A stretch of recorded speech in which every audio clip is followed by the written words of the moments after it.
Welcome to Kushlan Products. Today, we're going to walk you through the simple and efficient process of assembling your Kpro 350 hybrid cement mixer.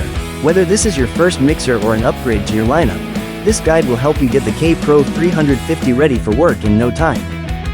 Let's dive right in and start assembling. First, connect the two front legs to the front section of the center bracket, and secure them using the M8x1.25 bolts and nuts. Next, connect the rear leg to the rear section of the center bracket and secure with M8*1.25 bolts.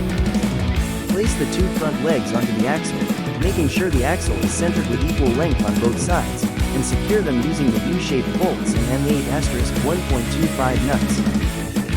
Install the wheels onto both ends of the axle, making sure the hubs face outward.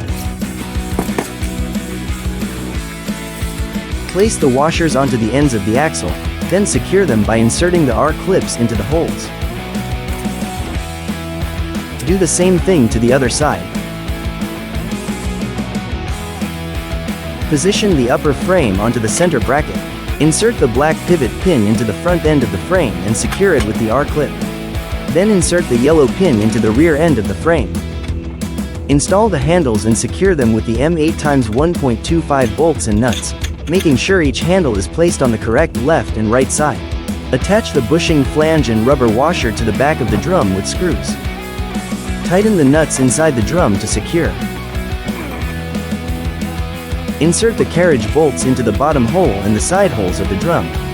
Then install the blades inside the drum and secure them using the Whizlock nuts.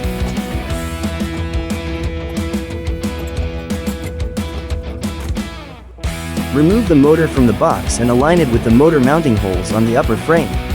Secure it in place using the M8x40mm bolts.